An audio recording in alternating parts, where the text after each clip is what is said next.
1 2 1 2 1 2 1 2 1 2 1 2 1 2 1 2 1 2 1 2 1 2.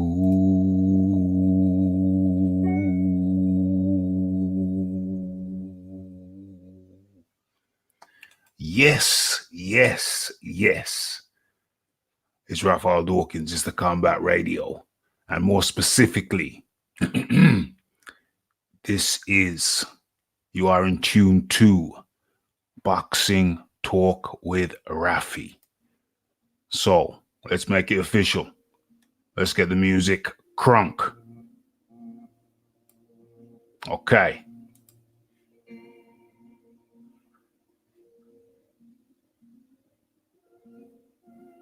So this is Boxing Talk with Raphie. Let me do a sound check. So this is, yes, present and correct. Let me close these unnecessary windows and make sure I can see what I'm supposed to see.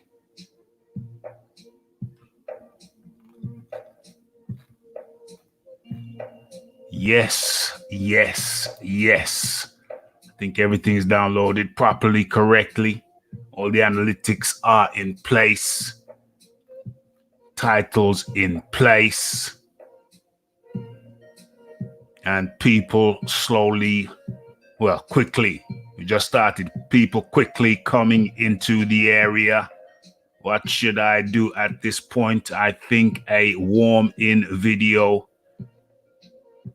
A warm-in video is in order. A quick one. Allow people to populate the area.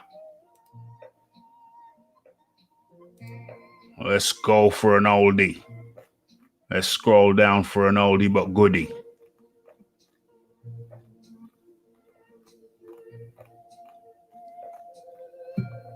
As we scroll down.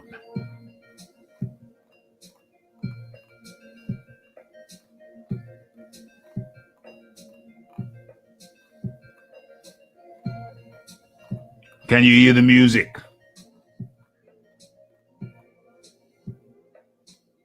To the people in the chat,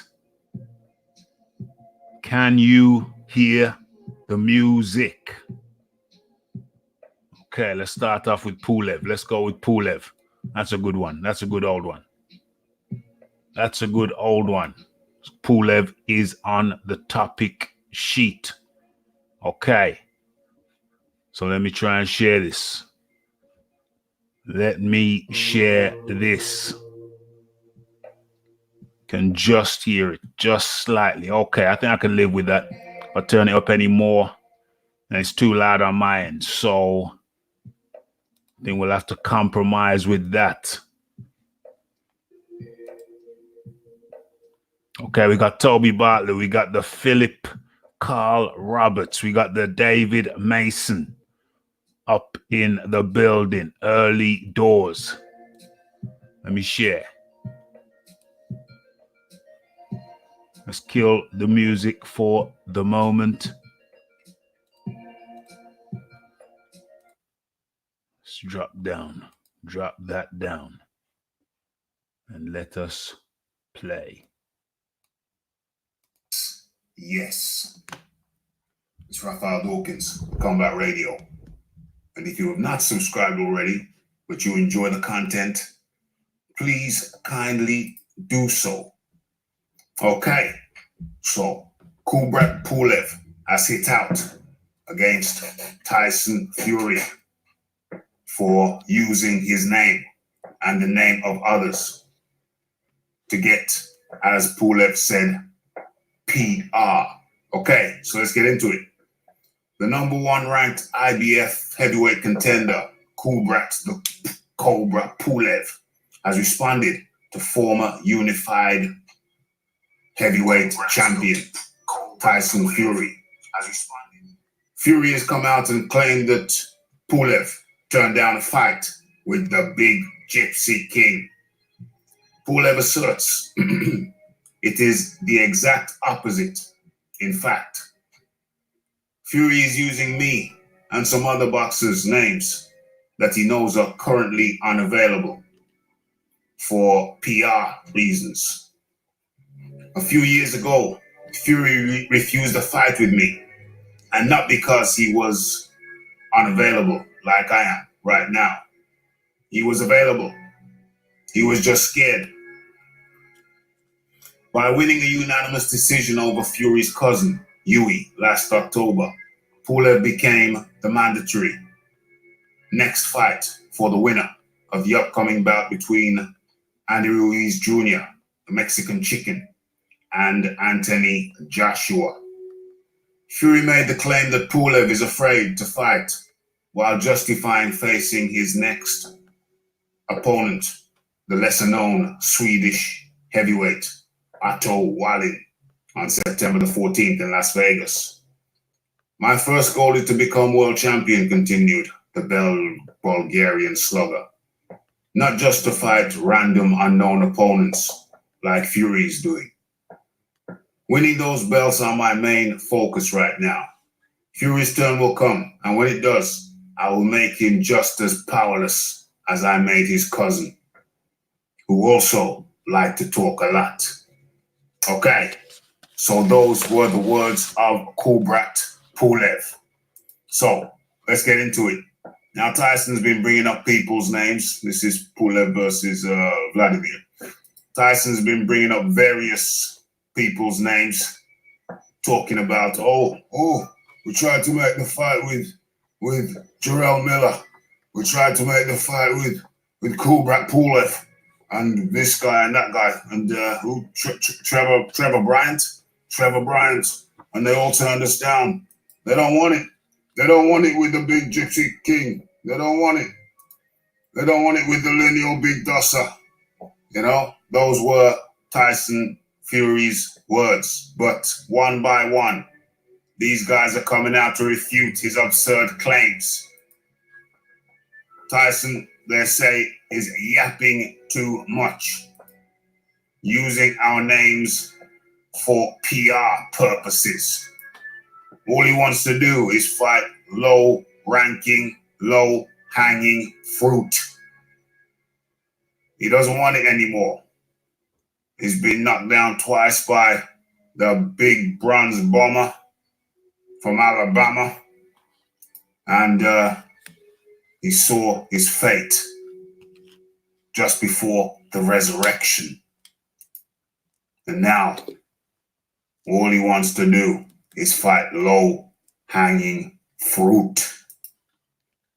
So, what do you make of it? Have your say.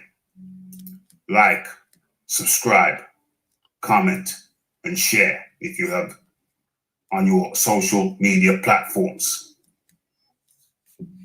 Those are the words that I read earlier in an article by Kubrat Pulev. Okay. So, it's Raphael Dawkins. It's Combat Radio. It's the likes, the subscribes, the comments, the shares. And I am out.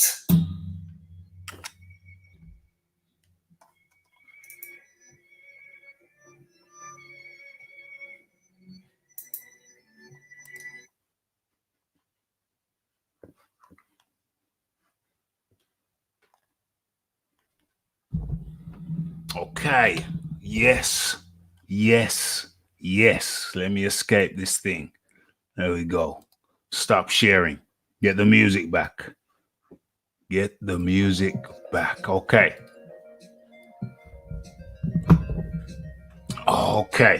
So, I think we've warmed in nicely. Let me get in the correct window. Boom. Yeah. That's the one. Okay. Let me see what's going on.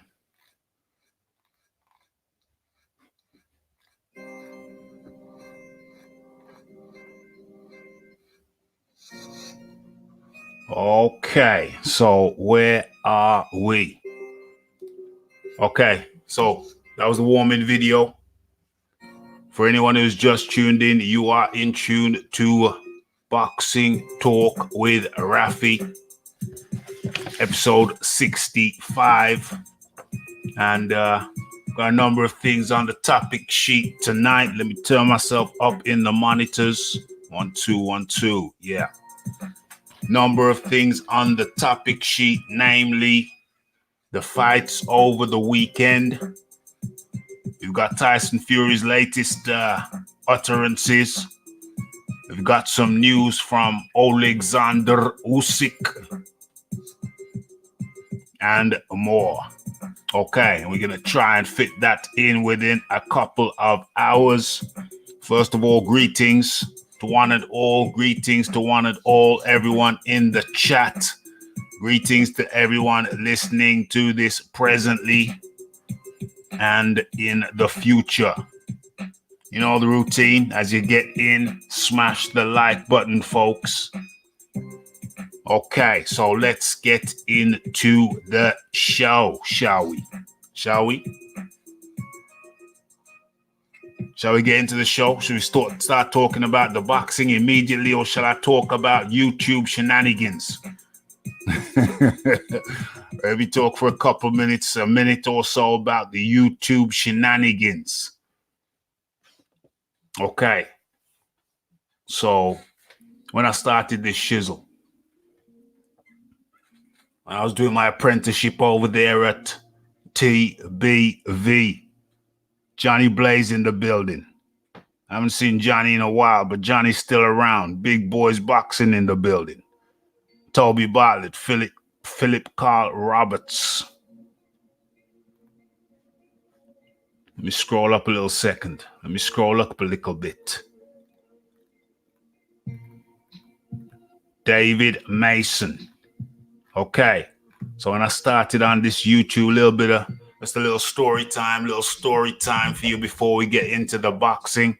When I started this YouTube shizzle, it makes me laugh. Did my apprenticeship over there at TBV.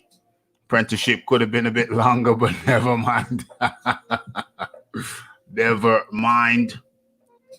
I jumped into this straight away. Thought it was a simple, straightforward thing. You just set your stall out and do your thing.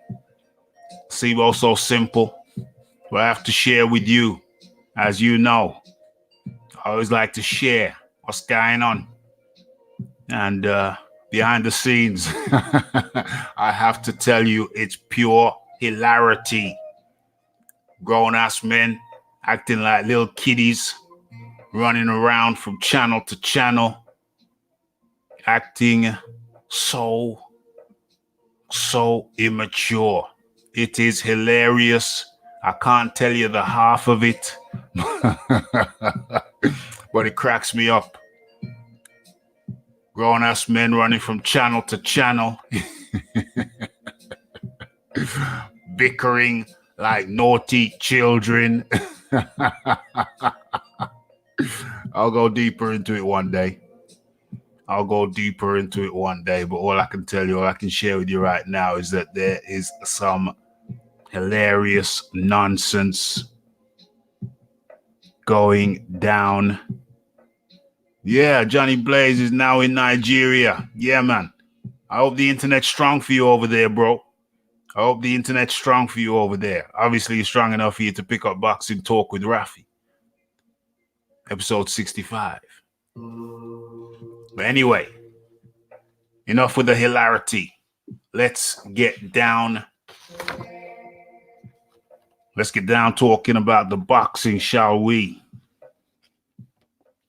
Let's talk about the boxing. Oh, a little bit more about the last couple of days. I took 2 days off, 2 clean days off. Saturday and Sunday, no uploading. Just did some family stuff.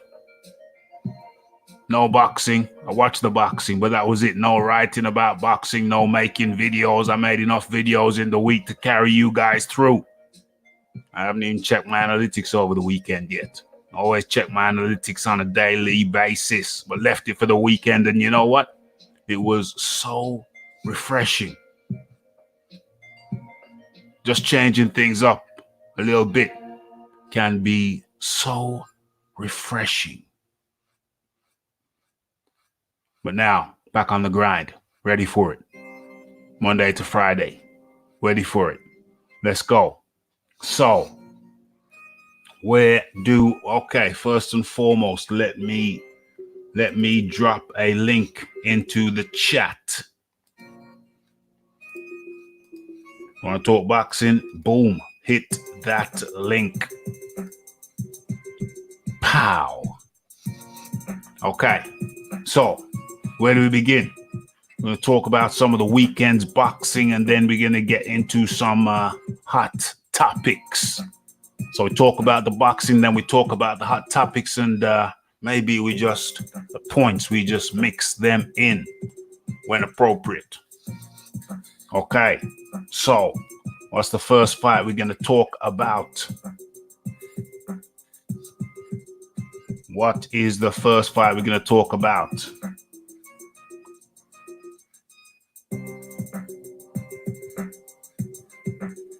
Okay, so Jamel Herring versus Lamont Roach. We're going to start at the bottom and build up. That was for the WBO Super Flyweight. That was a title fight. Herring is the champ. Lamont Roach, the challenger. WBO Flyweight.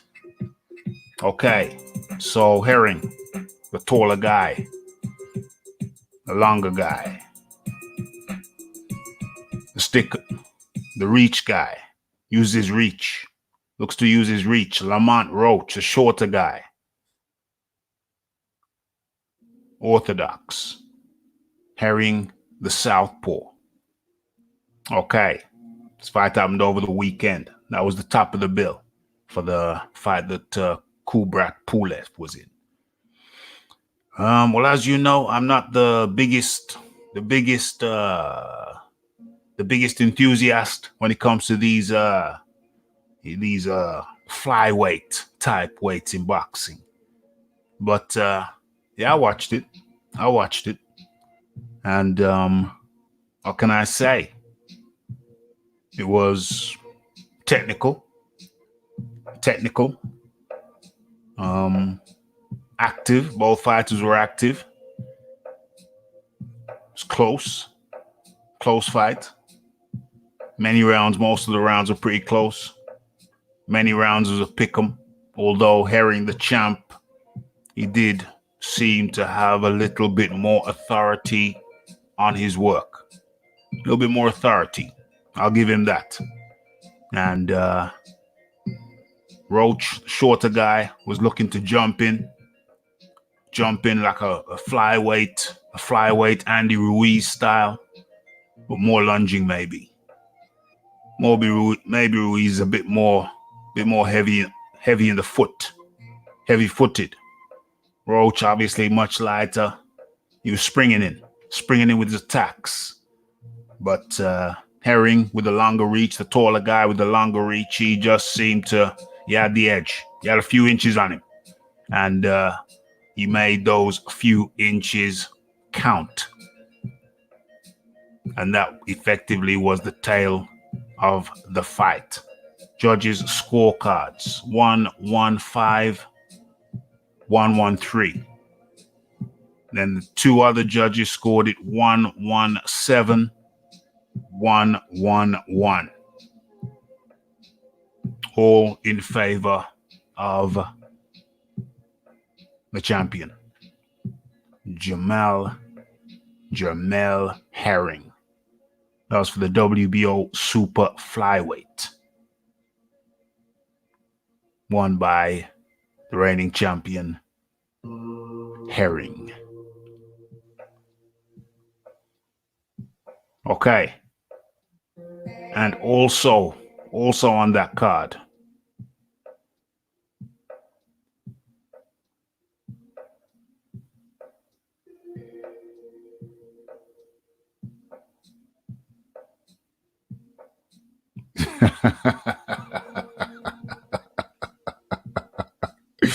Okay, so I just read something in the chat. It was funny.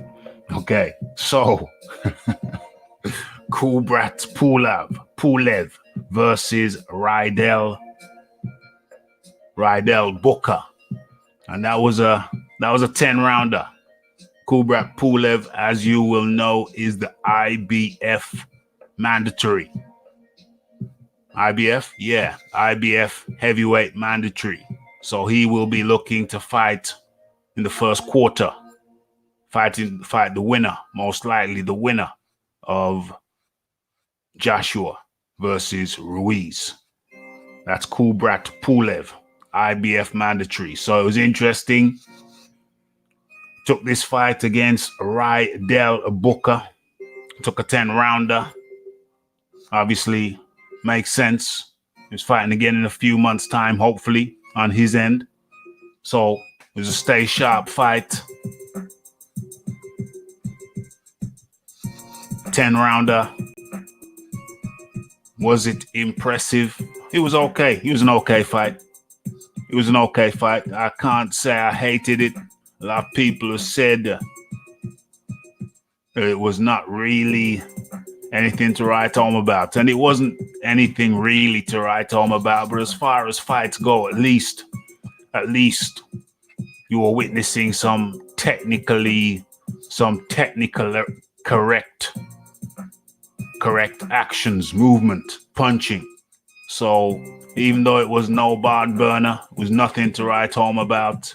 I mean, personally, if the heavyweights are fighting and at least one of them is fighting in a technically correct, technically sound manner, I can appreciate that.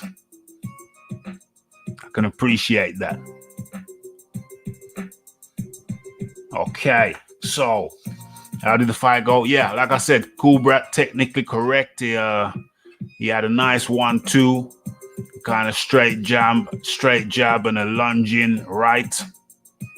Straight left, lunging right. Used that repeatedly throughout the fight. Obviously, Booker made it through 10 rounds. It was competitive at times. But yeah, he's not going to set the world on fire. He's not going to get any headlines. Kubrat Pulev is not going to get any headlines from that win. But did I enjoy it? It was okay. I let it play in the background. I was watching in parts. It was okay. It's not the worst, not the best. It was a mediocre fight, but it serves the purpose. It serves the purpose of keeping Kubrat Pulev sharp and active. And also, let us not forget that he is also fighting a court case with none other than Jenny Sushi. Big boys boxing in the building. How do you do? Not too bad, brother. And yourself? I'm good, mate. I'm good. It's amazing how time flies from the time I get in from work to the time that I look down at my watch and say I should be starting the show now. What happened to those 2 hours? What happened? The me time disappears quick, don't it? The me time disappears like no other time. You're standing in a queue. 1 second feels like 1 minute. 1 second feels like 1 hour. You come home from work and the time flies like nobody's business. So, did you catch the Pulev fight, big boys? Yeah, most of it. I turned it off after 9 rounds. I was sick of watching the walking punch bag. Yeah. Yeah, it was not. You know, it's a 10-rounder, don't you? Yeah. Yeah. It was absolutely nothing to write home about. But I can understand why Kubrat Pulev took the fight. It's a stay sharp fight for his title bout expected in the first quarter of 2020. Yeah. I don't know how sharp it'd keep his defensive skills, but yeah. I could have seen him go to the body a lot more against Booker, who was getting a lot of reaction out of it, but he didn't seem to go to the body more to bring those hands down. But I didn't think he was going to stop Booker anyway. He's a tough punch bag. Yeah. He is. He doesn't look like anybody who wants to.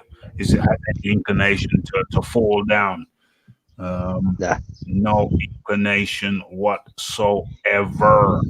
Okay, so let me cross out the things off my topic list.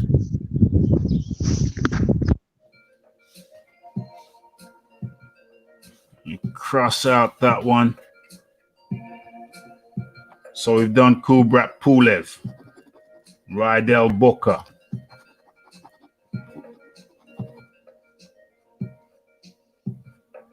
We've done Jamel Herring.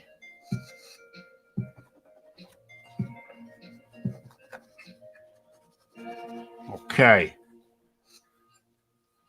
My pen's running out, but that's fine. Okay, so who do we move to now? Yeah, that's a good one. That's a good one. That's a good one. Okay, we move to Devin Haney versus Alfredo Santiago. Sure, we had another name. Yeah, Alfredo Santiago versus Devin Haney. Interesting fight. Interesting fight. Our people, obviously, the talk of the town. The talk of the town is that Devin Haney was promoted, I guess is the word that could be used. Promoted by the WBC as their champion in the lightweight division, theoretically pushing Vasily Lomachenko up as the franchise champion. So the talk has been, and Devin Haney himself has been the chief protagonist of this talk. The talk has been Devin Haney versus Vasily Lomachenko. A lot of people have their own take on it. A lot of people have their own spin. But certainly every time Devin Haney fights, people are going to be looking at how would he do versus Lomachenko.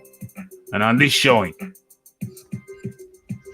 it didn't look good. It was not a enthralling performance. And as is often the case in boxing circles, as soon as someone has who's shooting up the ranks with a star, with a shooting star, with a bullet, whatever, people are very, very quick to criticize, cast doubt, aspersions, negativity.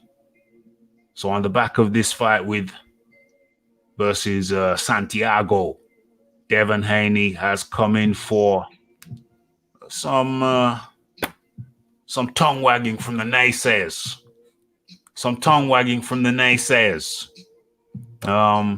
This fight was a competitive fight. Haney, for the most part, had the edge. Haney, for the most part, was outboxing Santiago, but yet still, this has given rise to wagging tongues. Big boys boxing, tongues are wagging. Yeah, the Haney's been exposed. Most of it coming from Lomachenko fans, but I think Santiago has to be given a bit of credit for making it a tougher fight than most people expected. Of course. Yeah, and I do agree Devin Haney didn't put in his best performance, but does it mean he's a bum? Far from it, in my opinion. Yeah. So, yeah. I mean, Devin Haney is what? Devin Haney is, what's the age? I think it's 21, 24, no. What is it, 20? Devin Haney is 20 years of age. And if I go back and if I look at Vasil Lomachenko, his age comes up as 31 years of age. So Lomachenko is 11 years Haney's senior. You'd have thought that people could have employed a modicum of common sense, big boys boxing, and said that Haney's got a lot of growing to do. Yeah, man. Give the boy a minute. Yeah. He hasn't even had his 21st birthday yet. He hasn't even had his 21st birthday yet. Come on. Come on. Yeah. You know, the guy is in a good fight, a tactical fight with a crafty Santiago, unbeaten. And these are the fights the fighters need coming up. You need to be fighting tough, wily guys who don't want to lose. You need those fighters, those guys who don't want to lose. You want to fight them guys. It's good experience, man. Of course it is. Just a note, Devin Haney's going to be having his 21st birthday in 5 or 6 days, depending on where you are in the world. Yeah, he's like a few days shy of his 21st birthday party. Give the fella a break. You know, those are fights that will happen. Sugar Ray Leonard had those fights. Marvin Hagler had those fights. All the greats had those fights. Not every fight is going to be a sparkling spectacle. But I think, you know, the age of 20 coming up to 21, these fights are good for Devin Haney. Definitely. Yeah, no question about it. So for my book, Devin Haney goes on. He marches forward. He won a guy who did not come to lie down. And fought a guy who didn't come to lie down, fought a skilled guy, taller guy, talented guy, and won. I think that's the name of the game. If he was at the tail end of his career, or if he was 29, 30, then you'd say, well, hold on a second. He's the same age as Lomachenko. You know, he's already the finished product now. How much improvement can he do? But that's not the case. We're talking about a 21-year-old guy. So there's plenty of improvements to come. Yeah, and that's my take on it. Big Boys Boxing, your final words on that fight. Yeah, well, it was a tough fight, great experience, but we mustn't forget that Santiago as well was unbeaten prior to that fight as well. So yeah, I can't really understand why everybody was saying this guy's going to get knocked over in 2 or 3 rounds. So, you know, and credit to Santiago for making a hell of a fight of it. So, yeah, moving on for Devin Haney. He's got a lot of growing to do. I don't think it's anywhere near the end for Santiago either. Exactly. You should have just enjoyed the fights and give credit where credit's due. Simple as that. 100%. Enjoy the fights. Enjoy the fights, folks. So we've done Devin Haney. Moving through these topics swiftly. Where do I go now? Do I go Billy Joe? Might as well. Do I go Billy Joe? Or do we talk about Chisora versus Usyk?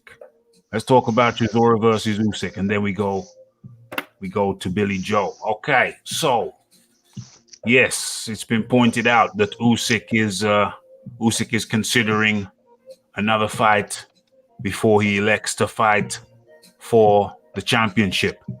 And the name, well, Derek Chisora brought up Usyk. Derek Chisora had Usyk's name in his mouth.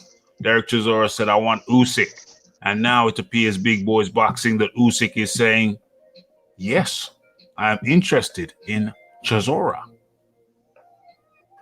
Very interesting, considering a week ago it was, no, I'm not fighting anybody. I'm not interested in any other fights until I get my title shot. So what's possibly changed his mind? I wonder. I can see from Chisora's point of view why he wants that fight. Yeah. Wants that mandatory position. Obviously, Usyk probably thinks that he's got Del Boy's number. Yeah. He can beat him comfortably. I'm not so sure, but for me, it's got to be a huge amount of money they're offering for him to be interested. Yeah. To put that Mando position on the line. Yeah.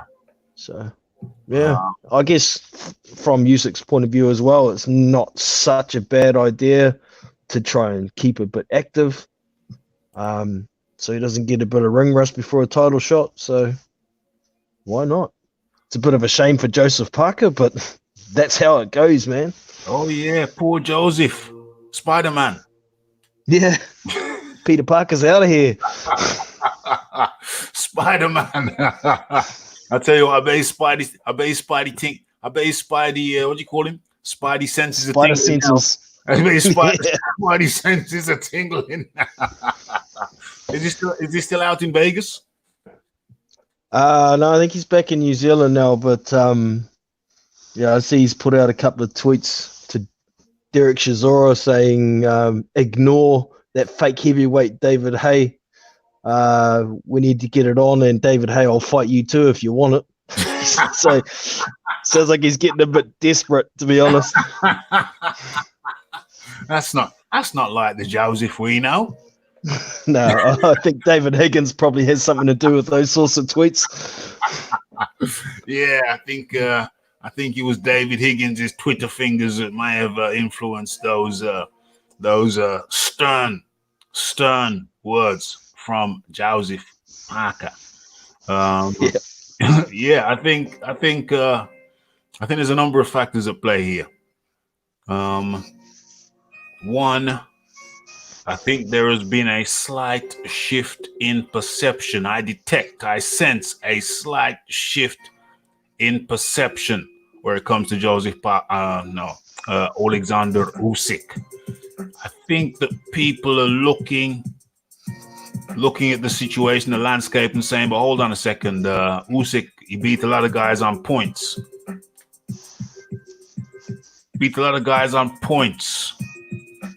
And in the heavyweight division,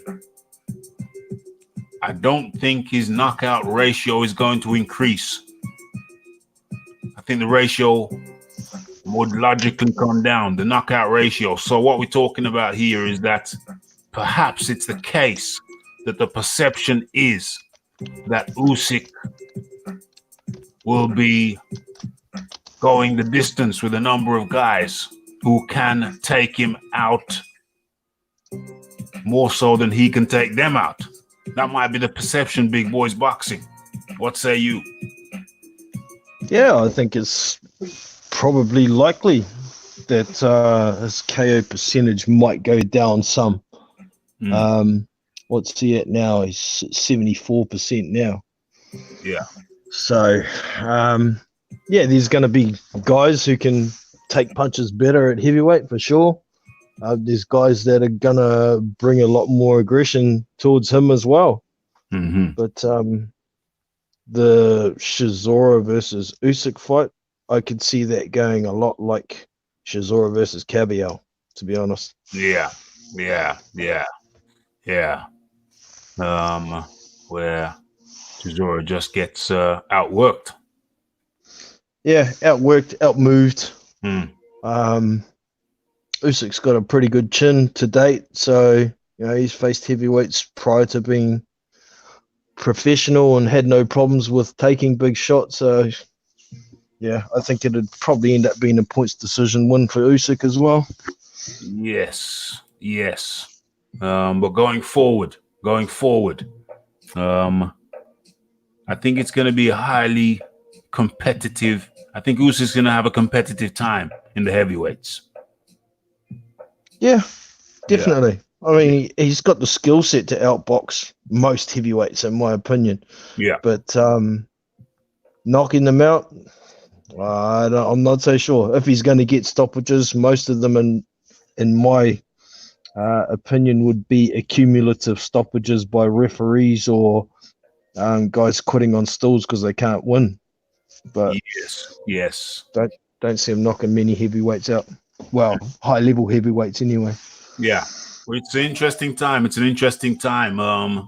So it looks like, by the looks of things, it's looking like Usyk versus Chisora.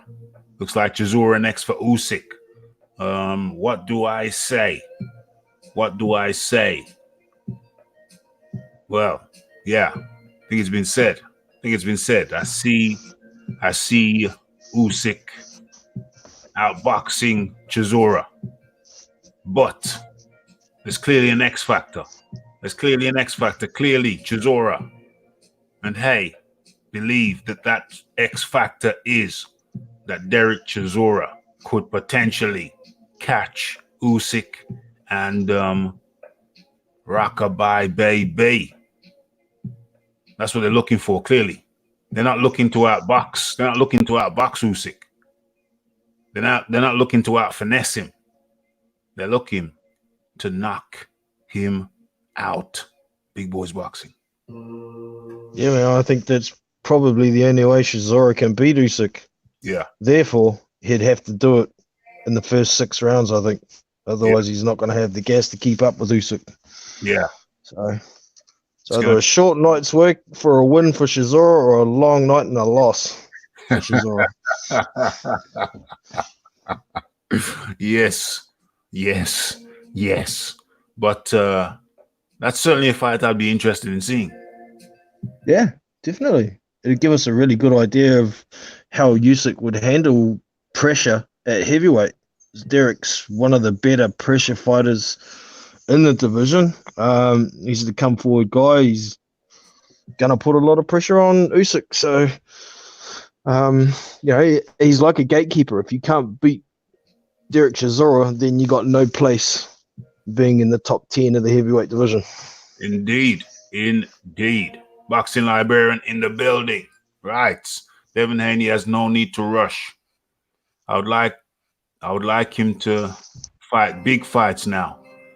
But if he does not, he has many years ahead of him for more big fights over time. Yes, absolutely. Devin Haney in my view, needs to forget about Lomachenko for a year or so. Just build on the experience. Still, even though he's a champion, is still very much in the early stages of his professional career. He's got a hell of a lot to learn. You know, his job now is just to get seasoned by the likes of guys like Santiago. Get seasoned. You know, learn the trade, learn the professional trade, accumulate experience. Don't rush to Lomachenko, mate. I think Lomachenko is a little bit too much for Haney right now. You know, Lomachenko has what Haney does not, and that's seasoning. You know what I'm saying? I don't particularly believe in what do you call it? What do you call it? What's that word? Beginning with M. That's what the PBC like to do with fights. Marinate. I don't believe in over marination, but I do believe in seasoning. And Lomachenko has that seasoning. Haney needs to relax, in my view, and just learn his trade as he goes. Okay. What else do we have here in the comments section? I think Parker versus Usyk is another damn good fight. Yes, indeed, says Boxing Librarian. But Parker is on the sideline for the time being. You know, he's got the spider bite. So it looks like Usyk versus Chisora. And who do you think? Who do you think's up for Parker next? Big Boys Boxing. Any ideas off the top of your head or no? I'm not sure what Eddie's gonna do. It seems like he's He's making fights for most of his stable at the moment. I mean, Yeah. Hrgovic's busy with Molina. Gassiev hasn't got a fight, but he's not going to have his first fight under Mushroom against somebody like Parker. Mm-mm. There's one I'd like to see in February. A Dillian Whyte versus Joseph Parker rematch. Dillian Whyte, Joseph Parker in February. Well, as a matter of fact, since you've raised Dillian Whyte, let's talk about Dillian Whyte. Let us talk about Dillian Whyte since he is on the topic list. Let me scroll along here and find what I'm looking for. Where are we? That's not it. Where is the scallywag? Where is he? There he is. Okay, so there's an article about Dillian Whyte. What is it? Dillian Whyte to make fight return on Anthony Joshua versus Andy Ruiz Jr. undercard in Saudi Arabia, says the article. Dillian Whyte is set to return to the boxing ring on the undercard of the aforementioned. Eddie Hearn revealed the British star 31 will replace John O'Carroll the Scott Quigg fight after the latter withdrew with an elbow injury. Let me read that again. Eddie Hearn revealed the British star will, W-I-L-L, will be on the undercard of Joshua v. Ruiz 2. Okay, so Whyte's opponent is not yet known, but Hearn did reveal it would not be a top 5 or top 10 guy. Okay, speaking at May, he's learned his lesson. Speaking at KSI's win over Logan Paul, Hearn was grilled over what happened to Carroll's failed clash with Quigg. And the Matchroom boxing promoter replied, Scott Quigg had a recurrence of an elbow injury, so we're going to move that fight to January or February. When asked to replace them on the undercard, Hearn claimed, possibly, so it went from a will to possibly Dillian Whyte. Hearn was then asked, Dillian Whyte in Saudi? To which he gives a knowing nod and a smile, much to the shock of the nearby crowd. Okay. Quizzed over whose Whyte opponent could be. Hearn replied, not sure, but it's not going to be a top 10 guy. But it will be a good fight. We're working it out. Whyte, who recently gave up 4 hours of his time to run a boxing clinic in Brixton, was stripped of his interim world title and mandatory status over the summer over a failed drug test. But he recently revealed he was back in training and can't wait for his next fight as his UCAD case rages on. This week, it was revealed that Tyson Fury had replaced Whyte as the mandatory challenger for Deontay Wilder's WBC belt. But it could be now on the undercard for AJ's eagerly anticipated rematch. Okay, so that is the latest news from Dillian Whyte. Okay, so it seems that he's on the undercard. He's on the undercard for Joshua Ruiz. What can I say about that? I remember earlier on in the year, a few months ago, a month or two ago, they were saying, yeah, you're gonna fight on Joshua's undercard. He said, why would I fight on Joshua's undercard? I'll fight on my own card. I'll fight as the main event on my own card. But now it appears that things have changed. And now it seems that Dillian Whyte is willing to fight on Joshua's undercard. Big boys boxing. That is very interesting. That's the first I'd heard of that news. So, not a high quality opponent, but he seems pretty keen to get some ring time in, even if it is going to be a short night's work. So, I've got no idea who it may be. Not a clue, but I don't expect anything. Probably not even a name most people know. Wouldn't be surprised if Eddie tries to hunt down somebody who's unbeaten but hasn't fought anybody. Tyrone Something Spong. like that.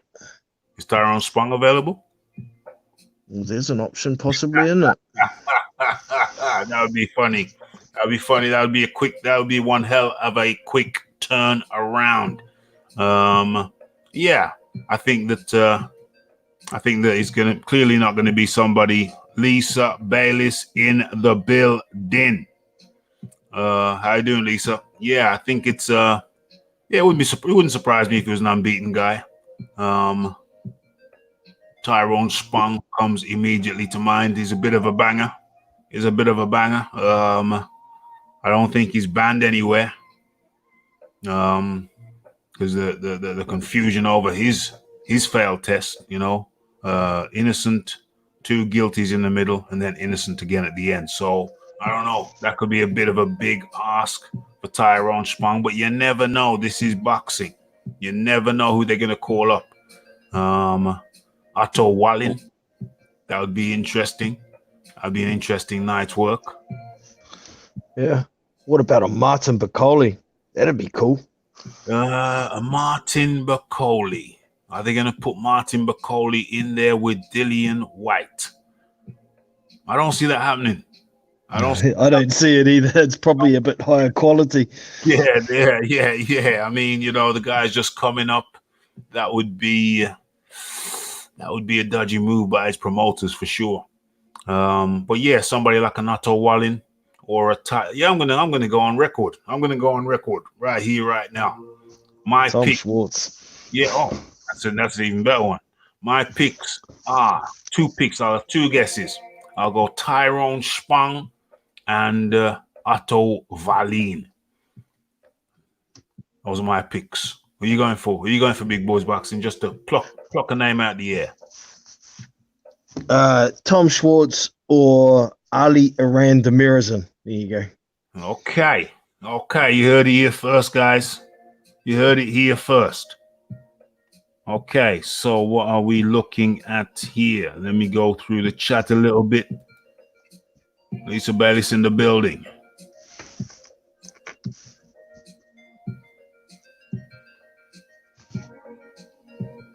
Yes, indeed. Blessed to you, Lisa. Toby Bartlett says that's Tyson Fury. He knows all the unknown and the unbeaten fighters. Oh dear. So, what are we looking at here? What are we looking at? Lovely. The flow is good. Bounce. What about Huey Fury? Huey. That's a good call. That's a very good call. Huey Fury. He'll accept it. His dad Pete will throw him in there with anybody. Let me have a look at the rankings. Where is Huey Fury?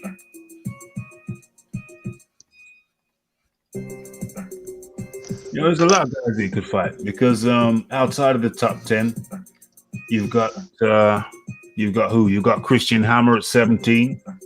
You've got Gerald Washington at 18.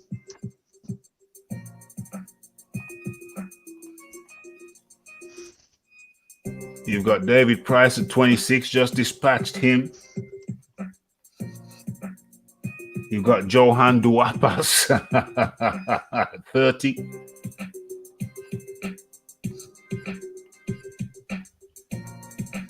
I was going to say Artur Spilka, but no.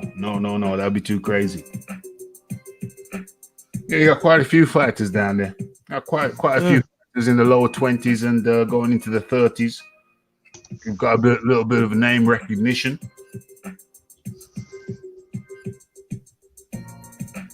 Well, Huey Fury's down to number 6 in UK now. Number 6 in the UK. Number 6 with a stone.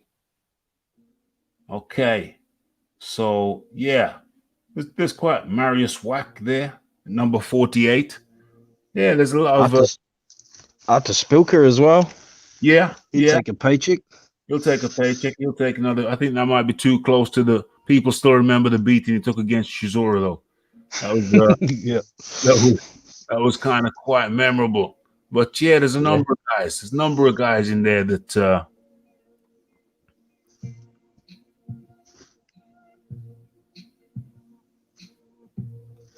there's a number of statements.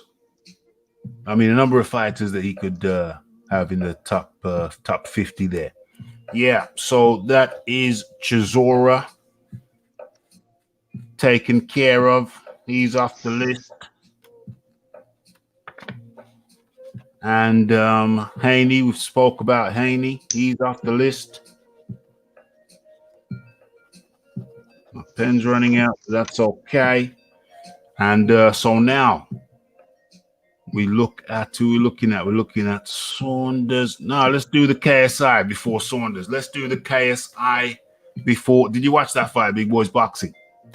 I did. Okay, so my views on the fight. I'd only watched the first fight very recently, the last couple of days actually, and I must confess I did enjoy the first fight. Logan had a nice little jab on him. KSI coming with the hooks and the swings, and then Logan Paul fatiguing in the second half of the first fight. This time around, he came with a different strategy. Logan Paul came with a low output strategy in the first half of the fight, just looking to counter so as not to blow his wad like he did in the first half of the first fight, and then was hanging on in the latter part.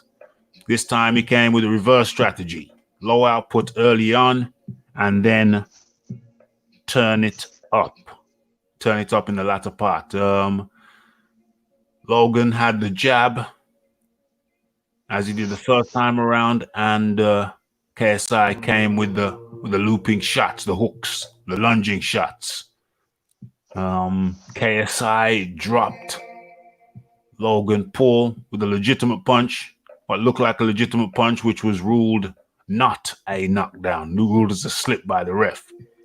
And then later on in the fight, Logan Paul dropped KSI with a peach of an uppercut, but unfortunately followed up with a couple of rabbit punches to the back of the neck of KSI. I think he held him behind the neck with the uppercut. I think that's what the ref is saying, and then followed up with a rabbit punch or two on the downed opponent, and was deducted 2 points by the referee, whose name momentarily escapes me, but it will come back to me. Jack Reese, the referee, Jack Reese.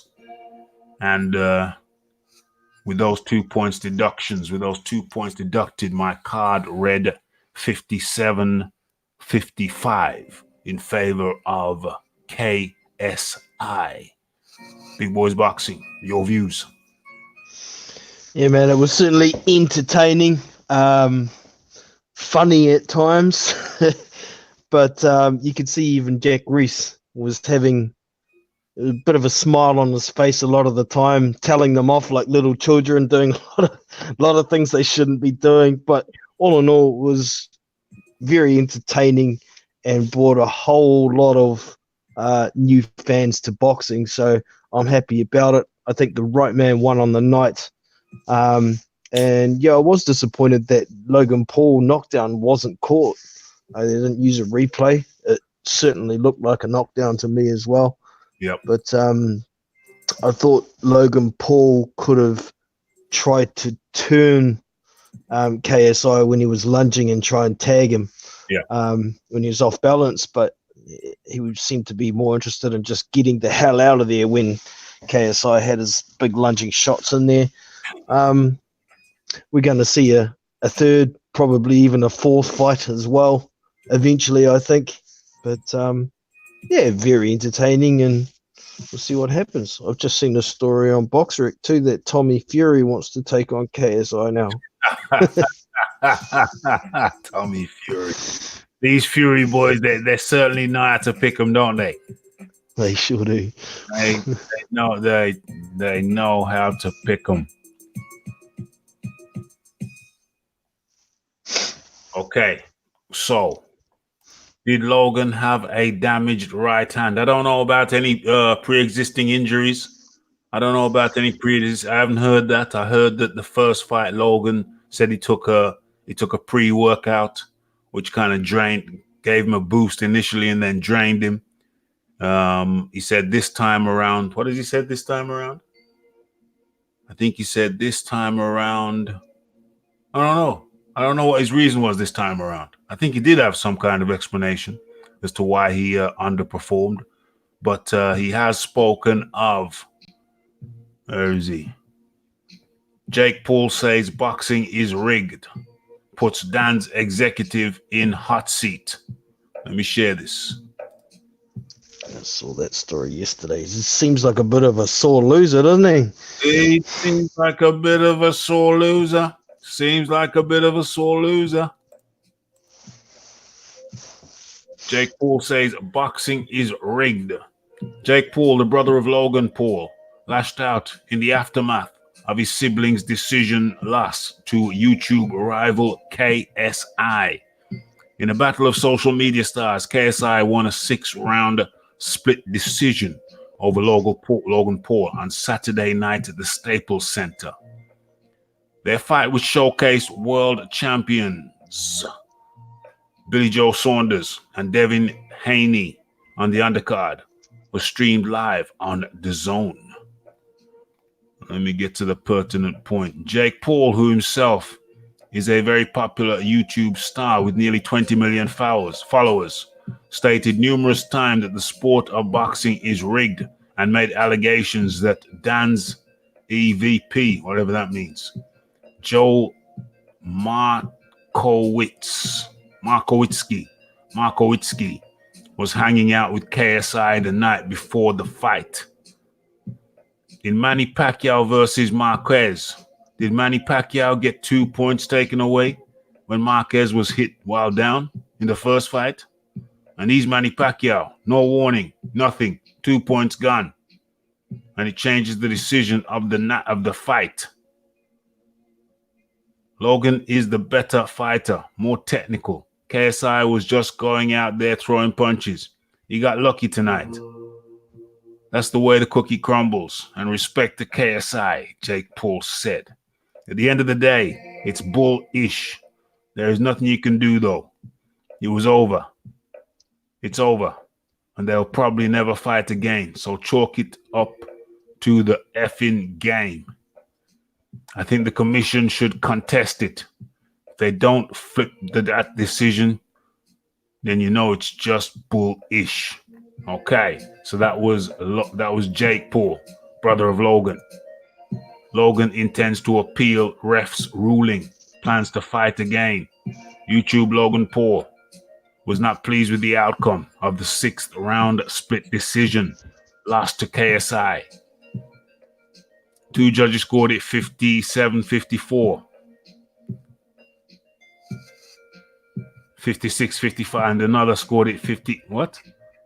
2 judges scored the fight 57-54, 56-55 in his favor, with the other giving it to Paul 56-55. Okay. They both turned pro to have the fight. I was more calm. I worked on my conditioning. The more I boxed, the more comfortable I get. Boxing is a weird type of conditioning, I guess. What other quotes does he have? My emotions got the best of me. No warning.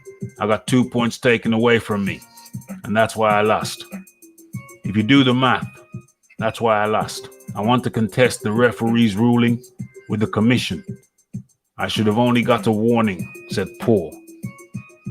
And Paul does intend to fight again, although KSI appears to have no intent on doing a trilogy. Yes, I will fight again. These are the best moments of my life. Yeah, you will definitely see me back.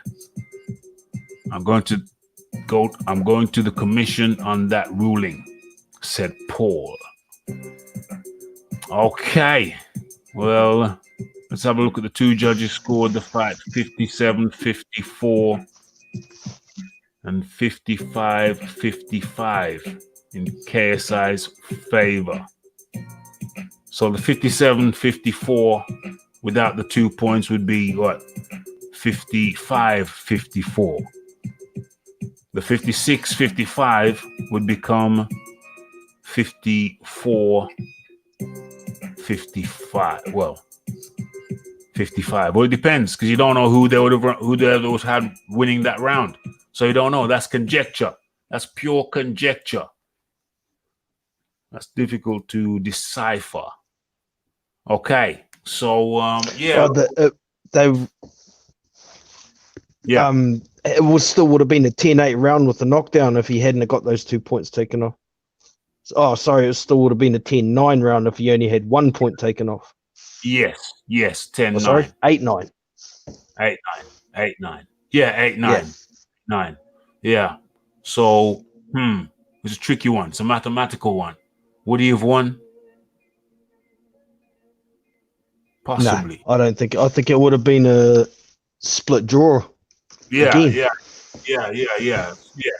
Because, if it was just 1 point taken off, then it's a split draw again. Split draw again. Okay. So that's Logan Paul, KSI. Logan says these are the best moments of his life. KSI says no, it's good. I'm good. I've tasted it. I've had enough. I'm good. I'm out. Probably the sensible option. So where does that leave us? KSI, Logan Paul is done and dusted. Who did you have winning that fight, Big Boys Boxing? Yeah, I had KSI winning it by a slim margin.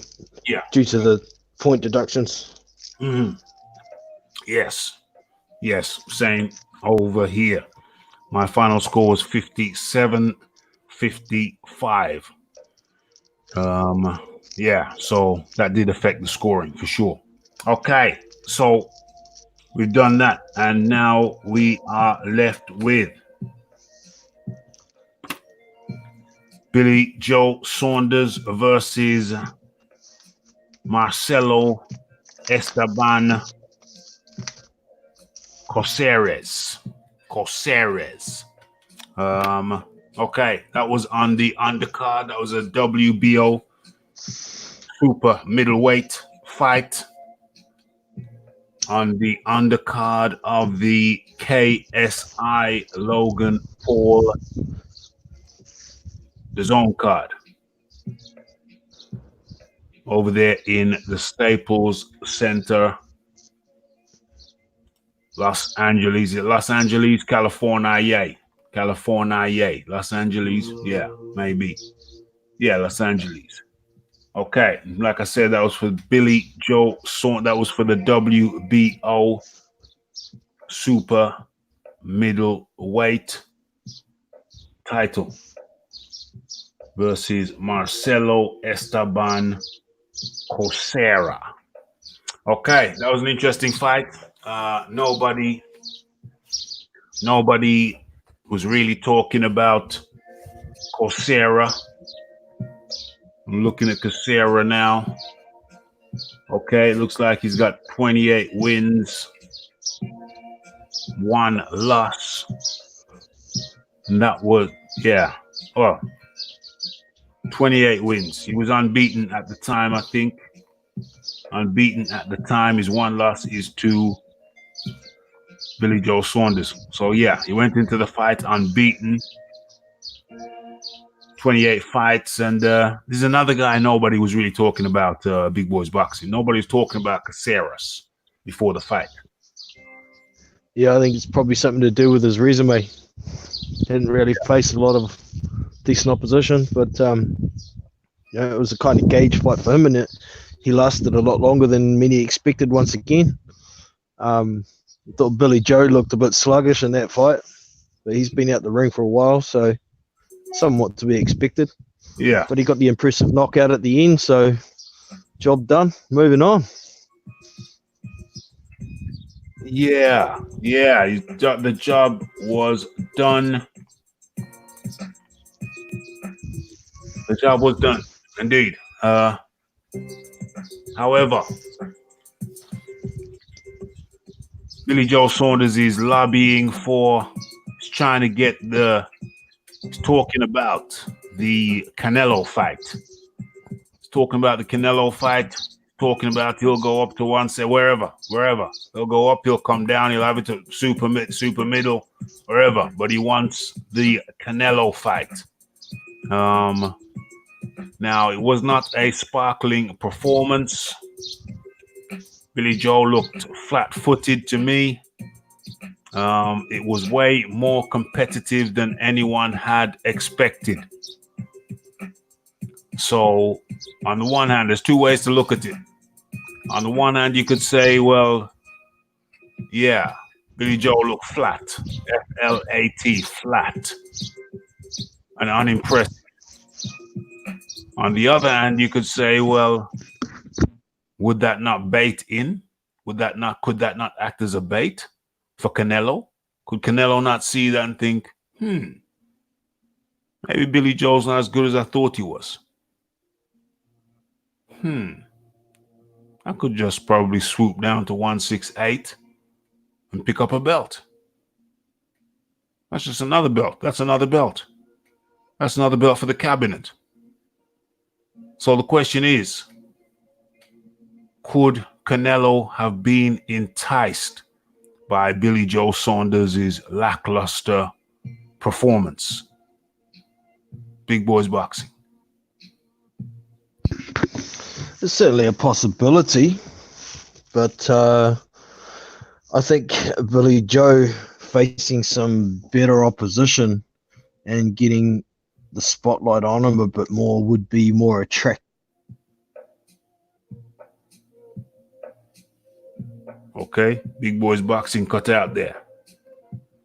Big Boys Boxing cut out there. I don't know if it's a battery. But he's just after them. However, yeah, You cut out there, Big I Boys think Boxing. Billy Joe needs a few more fights at 160. Sorry, I might have to get off my phone and come back in. I think the phone's going flat. No problem. Okay. Yeah, so entice. It might just entice Canelo down. Craig McNulty said Billy Joe had a cold, apparently. Yeah, that will take some that will reduce your performance for sure.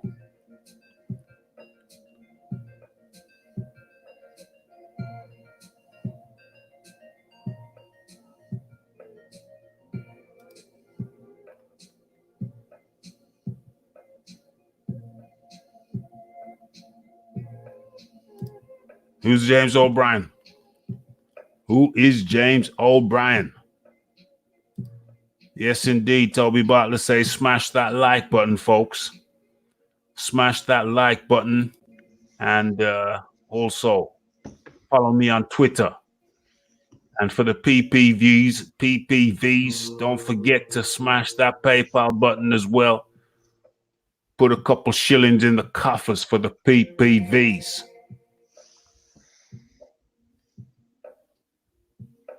What else we got here? Just scrolling down the chat.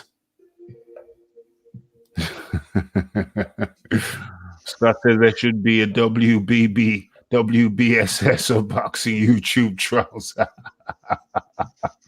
That would be funny. That would be a great series. Yeah. Yeah, those kids have been acting up behind the scenes. It's been hilarious.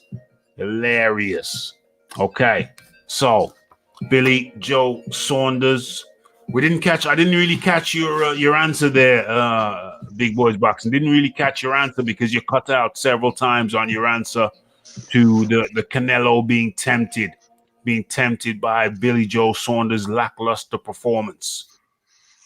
Okay, sound check. We're all right now. We're good now. All right, sweet.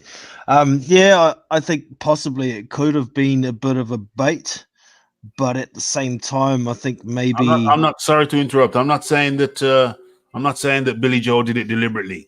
I'm just saying that he could be baited in by Billy Joe's lackluster performance. with regard to being able to beat him, yeah, for sure. But what I was getting to is I think Billy Joe fighting some other high level opposition and up the level of his resume would possibly be more attractive to Canelo than lackluster performance. I mean, Canelo's after big fights to make big money. He's not going to be undisputed. So at this stage, I don't think Billy Joe's a big enough commodity for Canelo to consider to fight. Yes. And how did you view Billy Joe's performance? Bit lackluster? Did you find him lackluster? He certainly looked off, not quite himself. Wasn't moving as well as he usually does. Whether it was due to him having a cold or whatever, I'm not so sure. I'd put more emphasis on lack of activity than anything else. Of course, lack of activity definitely plays a role. Or, however, I was wondering, the thought crossed my mind: is Billy Joe better at 160 or 168? Probably better at 160, but it could be definitely the extra 8 pounds that's slowing his movement down a bit, maybe. That's what I'm thinking. I'm wondering if he went up to 168 because he's not quite disciplined enough to make 160 easily enough. Well, he looked kind of soft bodied to me at 168. Yeah, it's not quite natural for him. Yeah. He looked a lot better toned at 160. So I'm thinking, did he have to work harder to get into condition for 160? Does he have to work a little less at 168? All of that's pure conjecture at the moment. It's just one fight. But I think we'll be better able to gauge going forward with his next fight and his fight after that at 168. Yeah. I think a Triple G fight at 160 is probably more likely for Billy Joe, and he's been talking about that as well. I don't know, though. Be interesting to see where he goes. Yeah, it'll be interesting to see what Billy Joe does next. I'm wondering if his optimal weight is 160 and not 168. Only time will tell. As we X that topic from the topic sheets. That one's done. And what are we left with? Yes, we have come to our final topic. I think I've done this in record timing. And it is Tyson. Actually, there might be another one. This is the penultimate topic. Okay, so, let's share. Let's share the article. Share screen. Boom, boom, boom. Where are we?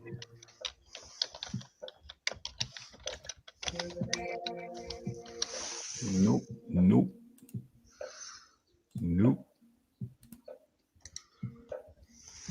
Oh, there's a couple. There's a couple. We got to touch on this one. Okay, so Michael Zerafa in agony after the tragic death of Dwight Ritchie. Okay, so for those who haven't heard, Australian middleweight contender Michael Zerafa is in agony in the aftermath of the tragic sparring accident which led to the death of his close friend Dwight Ritchie. Okay, that's Ritchie pictured there. Okay, so as Boxing Scene reported, Ritchie was having a sparring session with Zerafa on Saturday, as both boxers had scheduled fights the next month. Zerafa is training for his rematch with former welterweight champion Jeff Horn. According to sources, Ritchie was hit with a body shot and he walked back to his corner and collapsed. They were unable to revive him. Zerafa's rematch with Horn takes place on December the 18th, and there is some speculation on whether or not the fight will go ahead as planned. There are simply no words to describe how I am feeling right now, said Zerafa. Dwight was one of the most humble people I've ever met. We had known each other since we were teenagers, when we were just starting out in the sport. And for the past 10 years, Dwight and I had been supporting each other inside and outside of the ring. There had always been a professional and mutual respect between us. Saturday was an absolute tragedy. And as tough as it is right now for myself, I can only imagine how difficult the past 24 hours have been for Dwight's family. My heart bleeds for his 3 children and beautiful partner. I have spoken to the family and given my deepest condolences. The boxing community has lost a truly great person, and I have lost a mate. Wow, what a rough story. What a rough story. They were sparring. Zerafa and Ritchie were sparring. Ritchie got hit with a body shot, walked back to his corner, collapsed, and he was unable to be revived. That's a terribly sad story. Big Boys Boxing. Yeah, extremely sad. That's the first I've heard of it, so I'm trying to do some research to find out exactly what they think made him pass away. It's a body shot. You wouldn't think that would make someone pass away. I imagine there must have been some headshots prior to that or something like that, but yeah, extremely sad. And like you say, it puts that 18th of December rematch in doubt. Purely because of the emotional impact it's going to have on Michael Zerafa. It's not going to be anything physical, so no. Very, very sad indeed. Thoughts go to his family and friends, and Michael Zerafa as well. Yeah, it's crazy, man, because he had 3 young kids as well. You know, partner, 3 young kids. To go like that in a sparring session. We're just gonna have to wait for the autopsy. First and foremost, condolences to the family, friends, everybody associated with the fella, and Zerafa himself, everybody in the gym. You know, it must be very traumatic experience. See somebody pass away like that. 1 minute you're sparring, 1 minute is at the peak of fitness, and then the next minute he's dead. In football, there have been players who have passed out, dead, who died on the field. 1 minute they were chasing the ball, the next minute they had some kind of catastrophic failure and died on the field. If I had to guess, now is not a time for guessing, but my first instinct would be that he had some kind of congenital weakness somewhere in the system, the heart, the lungs, something gave in. Yes, Dwight Ritchie was actually a professional boxer as well. He wasn't just a sparring partner. He had a record of 19-2. His last fight was against the son of a legend in Tim Tszyu. Yes. That was 2000. That was this year. Yeah. In August. Mm-hmm. He lost that fight, but Mm. had a reasonable record prior to that as well. So Yeah, he was a pro boxer. He was a pro very, boxer. very sad loss. Yeah. You know, we can just extend our condolences. Very sad. Very sad. But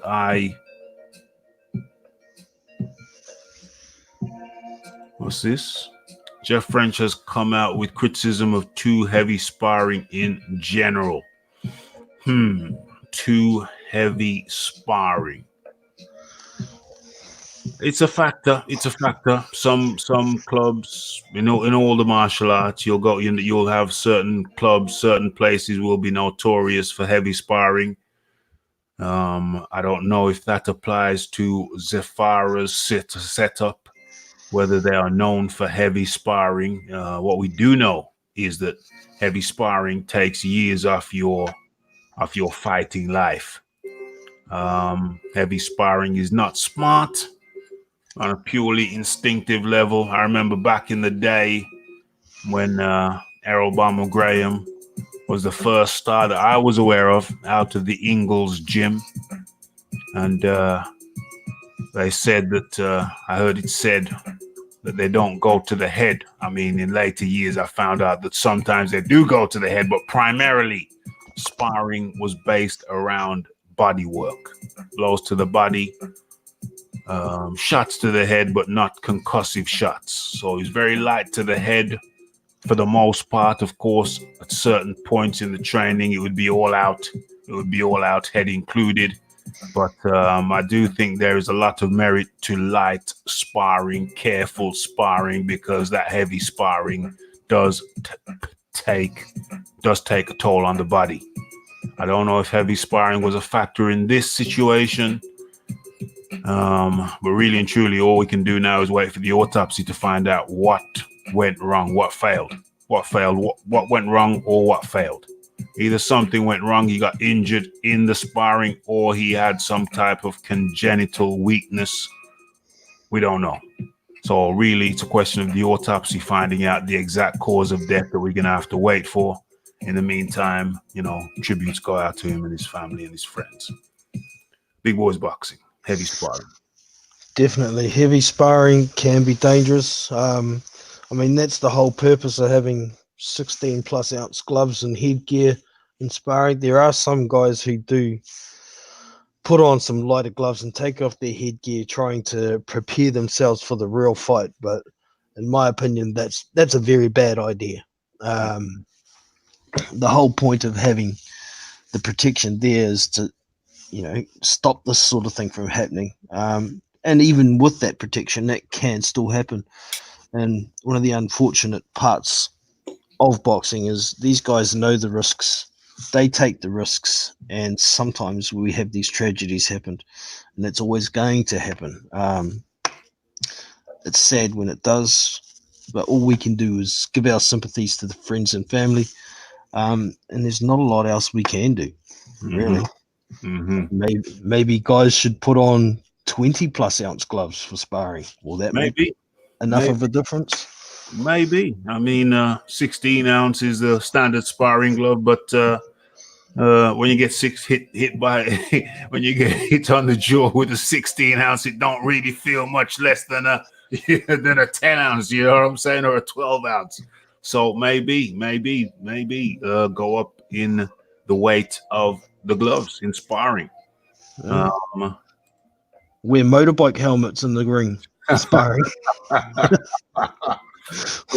Well, the ironic thing about headgear is that there is an argument, unfortunately, that wearing headgear could be more detrimental to the brain because there's more material, there's more padding, and so if your head does get twisted, and that's what rattles the brain, then you've got more weight involved in the twisting action. Yeah, continues with the inertia of the movement. There we go. There we go. So unfortunately, even sometimes the safety precautions can be unsafe, some might argue. Some might say. Okay, so we've looked at that, and now I think we do come to our final topic. Where is he? Where is he? Where is he? The big Dusser Fury.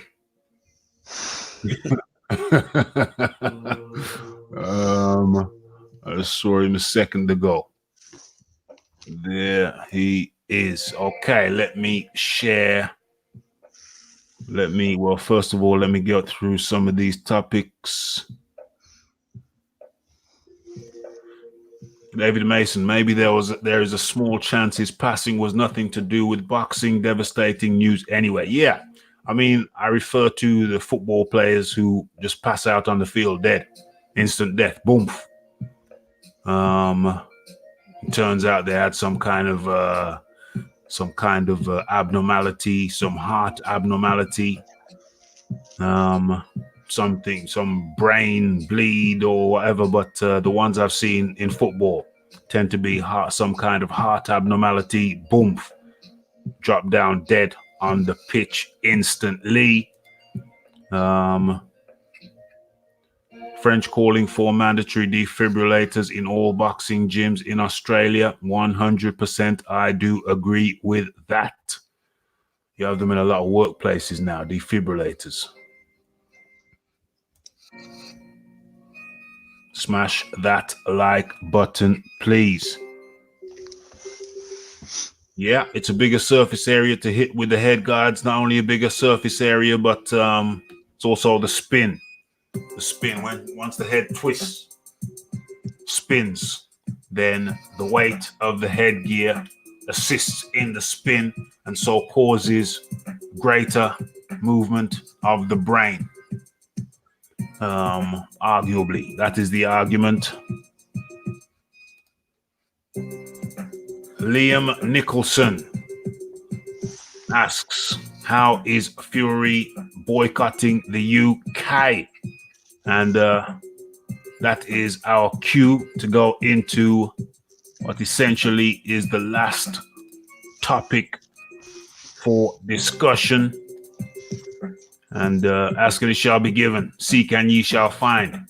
Okay, so Fury threatens to continue career in the US. Turns away from the UK. Tyson Fury has threatened that he will never box in the UK again as he turns his attention to continuing his career in the United States. The former unified world heavyweight champion is penciled in to face penciled? That better be a pen, big boys boxing. That better be a penciled in to face WBC King Deontay Wilder next February in a rematch of their enthralling 2018 draw, providing Wilder comes through his rematch with Cuban veteran Luis Ortiz on November the 23rd at the MGM Grand in Las Vegas. In the first bout, Fury was floored twice dramatically climbed off the canvas following a heavy knockdown in the final round.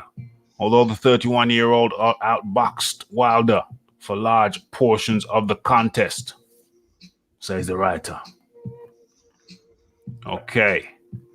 A co-promotional deal with Las Vegas-based promoter Top Rank has seen Fury play out 2019 in the United States with victories over Tom Schwartz and Otto Wallin in Las Vegas. Also this month, he made his wrestling debut in the WWE Crown Jewel event in Saudi Arabia with a victory over pro wrestling star Braun Strowman. In a recent interview, Fury also teased a willingness to get into mix. Anyway, forget about that from UFC. More tellingly, Fury told the Sunday Times that he feels unappreciated in his own homeland, indicating that his future as a boxer will continue to be on U.S. soil. They had their chance. They didn't treat me well, said Fury. Over here in the United States, I get treated like a superstar. Fury's autobiography, Behind the Mask, comes out next week, while UK television channel ITV will air a 4-part documentary entitled Meet the Furies. I'll watch that. That'll be interesting. Nevertheless, he insists he has no interest in fame and labels such endeavors as simply being part of the job. It's really not what I'm after. It's strictly business. I made Meet the Furies so people could see the real Tyson Fury. I hate fame. When I got to a big city, it's just a nightmare, torture. Honestly, the only bit I enjoy is going to the gym. That's what makes me happy. Everything else is just what I've got to do. Okay, so Fury says that he feels unappreciated in his homeland. They had their chance. They didn't treat me well. Over here in the United States, I get treated like a superstar.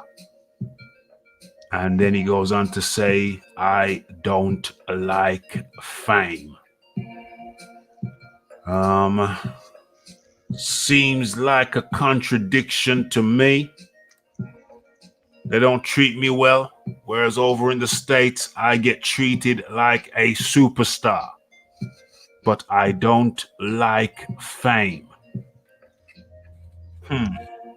Big Boys Boxing. Your contradiction much? Seems like correct me if I'm wrong, but it seems like a contradiction. I don't like fame. And when I get to a big city, it's a nightmare on the one hand. So that's the I don't like fame bit. But then over in America, they treat me like a superstar. And he likes that by the sounds of it. And he likes that. And he likes that. What the hell is going on? What the hell is going on? Do you want fame or do you not want fame? Well, unfortunately as well, he talks about it's just business. The business that he's included himself in is giving himself notoriety and fame. That's part of the business. If he doesn't like it, bugger off. If you don't like fame, why are you singing a number one? Why are you singing a song with Robbie Williams for Christmas? A Christmas song for Robbie Williams. If you don't like fame. What was the whole point of the WWE match? To get more fame so he can get more money in his next fight. Oh my gosh. Tyson Fury is a paradox. He contradicts himself with every sentence. I don't like fame. When I get to a big city, it's a nightmare. On the one hand, on the other hand, in the UK, they mistreated me. They didn't treat me well. In the USA, I get treated like a superstar. Well, you do hear a lot of negative comments coming out about Tyson Fury out of America as well. Yeah. You know, they call him a big ducking fat cokehead. So, you know, and there's a lot of people who traveled to America to support him from the UK. Yeah. You know, in that first Wilder fight, there would have been at least 50% of the people there were from the UK. Yeah.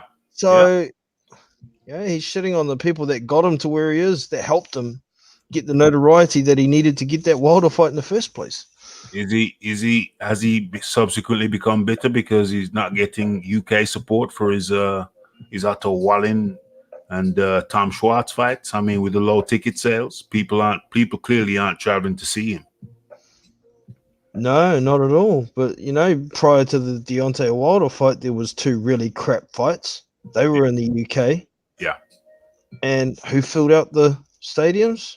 Yeah, that's UK fans. UK fans. Yeah.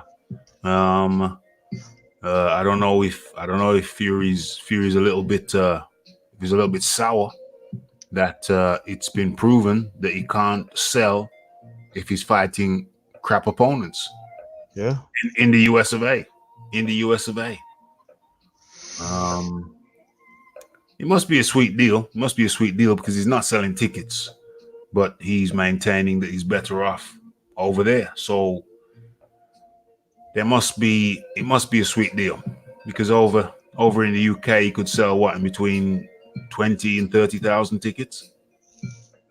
Over in the US he's selling between 3,000 and 5,000, 5,500 tickets. And he seems happy over there. That would indicate that he's getting paid over there. He's getting well paid. But I don't think he's boosting his boxing reputation by fighting the caliber of opponents that he's fighting. Yeah, well, maybe he would have done better financially if he had have got the fights when he was fighting in the UK to pull in the big numbers. Yeah. But if he's getting paid better in the US, well, it's his choice. If he wants to shit on his old fans, well, that's his problem. Excuse the language. Well, yeah, I mean, if that's what he wants to do, that's what the man wants to do. That's what the man wants to do. What do we have here? We have David Mason. Was it that Fury got peed off with the fans turning against him when he got caught juicing? That's a question. Quite possibly, there was some negativity. Is it him deep down trying to blame his UK fans for his mental illness? Even I don't know. Shifting the blame from himself, onto others. I mean, if it's down to people not traveling to see him, then that's his choice to fight the caliber of opponent that he's fighting. I'm assuming he has a say-so. Knowing Tyson Fury is very hands-on with his career. I don't think he'd just turn his career over to other people. So I'm assuming he has a say-so on who he fights. And he's gone with low-hanging fruit. I mean, Eddie Hearn did say that the reason he didn't sign him was because Fury didn't want decent caliber opponents in his comeback. He could accept one low-hanging fruit, one mid-tier fruit. But he was looking at Dillian Whyte in his 3rd fight. It was a 4-fight contract, and Anthony Joshua in his 4th. And he said that Tyson wasn't down with that. He wanted bombs, and then maybe one step-up fight in the 4th fight.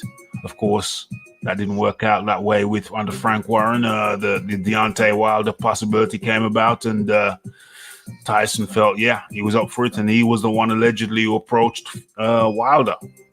So obviously he saw some frailties in Wilder that he felt, or some flaws in Wilder that he felt he could exploit.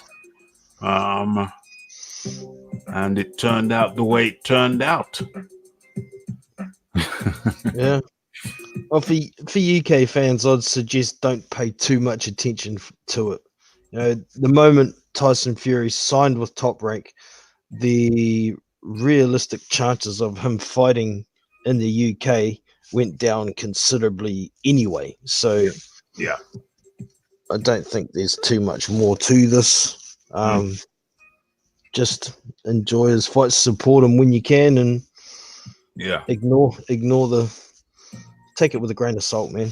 Take most things with a grain of salt from Tyson Fury. Take it with a big pinch of salt, perhaps a thimbleful. Okay, so David, yes, Scott 70 writes, David, yes, the same Fury that gave the story to the Daily Record that he was living off benefits and handouts. Okay. Well, need to take that with a grain of salt as well. Maybe a thimbleful. The northern accent, yes. Raphie's northern accent. I work on it on a regular basis. Whenever Tyson Fury comes up, I always try to do my Manchester accent. It's a bit hit or miss, but I try my best. Okay.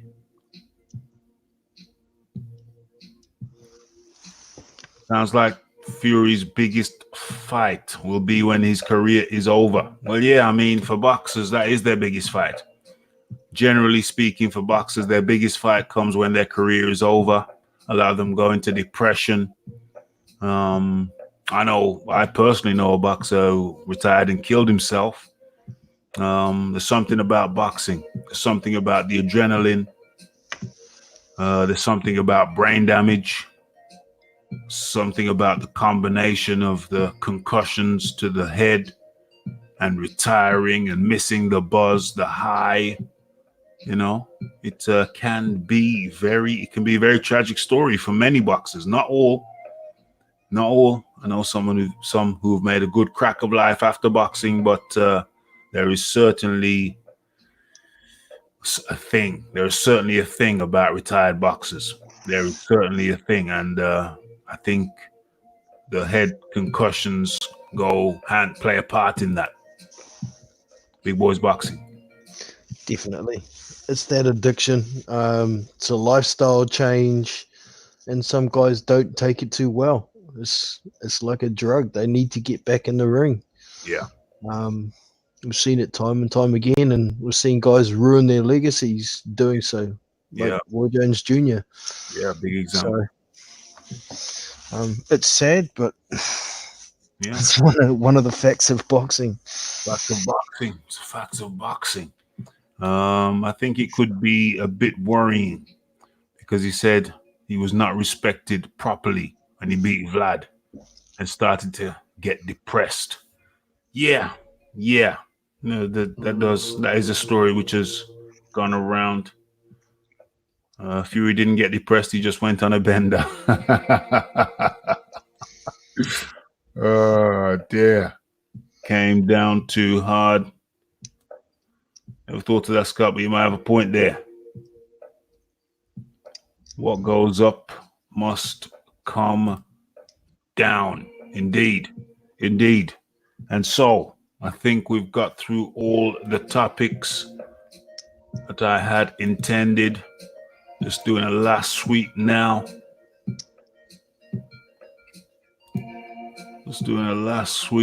Making sure I covered everything